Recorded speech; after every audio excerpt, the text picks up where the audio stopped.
Hello, good people. Welcome to another English learning video on English Easy here today. This video will help you make your speaking skills much better and clearer. Remember that speaking every day, even for a short time, is key to learning quickly.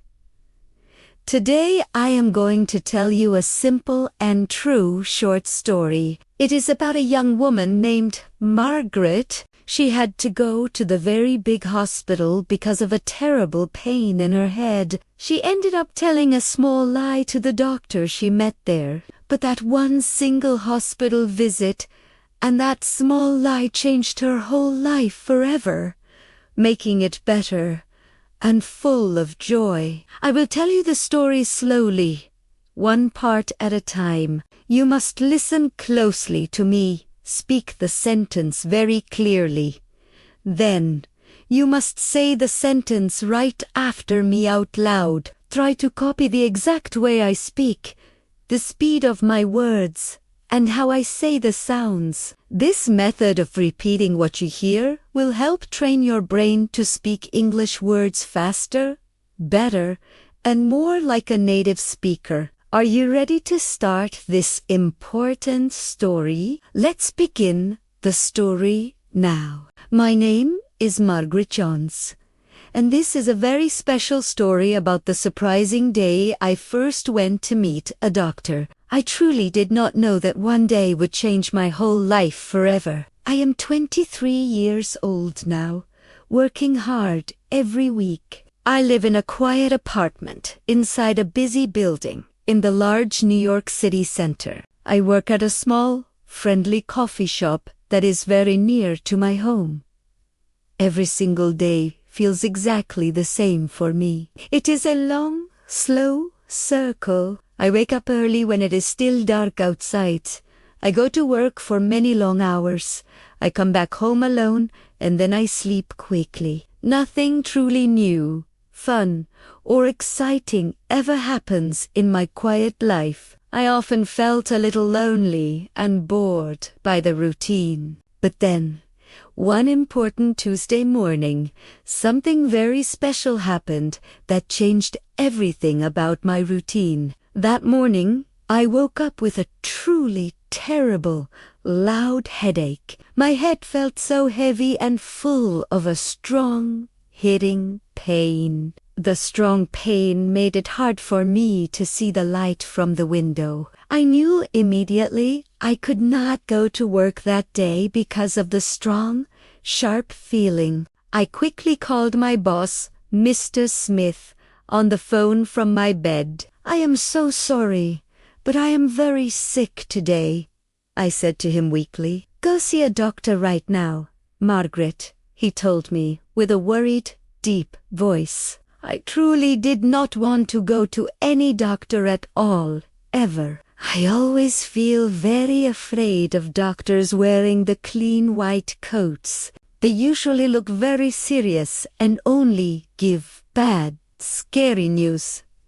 That makes you feel very sad. But the pain in my head was far too much for me to handle alone in my quiet room. So I decided that I must go to the large hospital near my house. The hospital was a very big, tall white building made of stone and glass. Many different people were walking quickly in and out of the front door, looking busy and serious. I quickly put on simple gray pants and a warm sweater because I felt cold. I felt instantly nervous and very scared when I looked at the massive building. My hands started shaking slightly from my fear and worry. Inside, a kind lady with glasses and a nice smile at the front desk asked me, "How can I help you today, dear Margaret? My head hurts very badly and strongly. I need to see a doctor quickly," I said quietly, trying to hide the pain. She gave me a white piece of paper to take. "Please sit down and fill out this form with all your information," she said to me gently. I walked to the waiting room and sat down on a hard, cold chair. There were many people waiting there quietly for their turn. Some people looked very sick and sad. Others looked very worried about their families. I sat there for almost a whole hour, just watching the time move slowly on the wall clock. Finally, a young, kind nurse called out my name. "Margaret Jones," she called. I stood up quickly from the chair, feeling weak. The nurse was young and had a friendly, simple smile on her face. "Please follow me, Margaret," she said clearly. We walked down a very long, quiet hallway in the building. The walls were painted a light, calm blue color, like this summer sky. There were big pictures of bright flowers hanging on the walls to make people feel calm. It made me feel a little better and less afraid of what was next. "The doctor will see you in the small room number 5, she told me gently. I went into the small room alone and waited nervously. There was a bed covered with clean white sheets, a hard wooden chair, and many medical books on a shelf nearby. Everything in the room smelled strongly of clean soap and cleaning liquid. After only a few minutes of waiting, the door opened slowly. A young man walked in. He was very tall, standing straight, with dark black hair, and he was the most handsome man I had ever seen. He wore a long, very clean white coat over his clothes. "Hello, I am Dr. James Wilson," he said with a warm, kind smile. My heart instantly started beating very fast and loud inside my chest, not because I was afraid of the sickness, but because he was so wonderfully kind and handsome. "What is the problem today, Margaret?" he asked me with a soft, deep voice. "My head hurts very much," I said softly, almost whispering the words. He sat down close to the chair where I was sitting to listen better. I could smell the nice perfume he wore, which smelled fresh and clean like the ocean water on a cold morning. "When exactly did the strong pain start this time?" he asked clearly, writing on his paper. "This morning," I said simply. He checked the force of my blood moving in my arm. He looked carefully into my eyes and my ears with a small light that was bright. His handsome face was very close to my face for a long moment. I felt nervous because he was so close to me, but it was a sweet, wonderful feeling. "Everything looks completely normal," he said with a relaxed tone. "I think it is only a headache from being too worried. Nothing serious at all. Drink more water, and please go home to rest your body well." He gave me some simple medicine to take home for the pain. "Thank you, doctor," I said gratefully, looking at his eyes. "You are welcome, Margaret. I hope you feel better soon," he sighed warmly. I left the hospital feeling much better already. My head pain was gone, but my heart was not normal anymore. It belonged to him. I could not stop thinking about him, Dr. James Wilson, and his kind smile. 3 days later, my headache was completely gone and forgotten, but I still thought about him every single day I woke up. I really wanted to see him again, just one more time. 1 week later, I quickly made a careful plan in my head that I must follow. I would go back to the hospital again to see him. I would tell the lady at the desk that my headache was still very bad and strong. It was a complete lie, but I desperately wanted to see his kind face again. I put on my best black skirt and a bright yellow top that day. I fixed my hair nicely and carefully put on red lipstick. I looked at myself in the mirror for a long time, practicing my sad face. I wanted to look beautiful for him. At the hospital, I went to the front desk and told the lady, "I need to see Dr. Wilson again right now." "Is your headache still very bad and strong?" she asked me. "Yes, very bad and painful."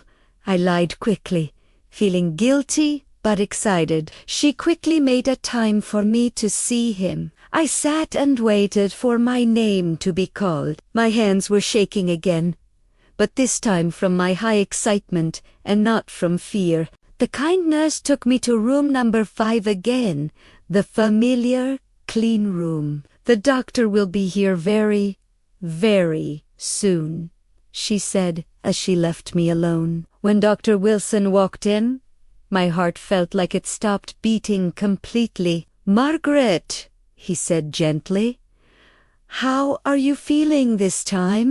"Not good, doctor," I said with a worried sound. "The headache is still here with me."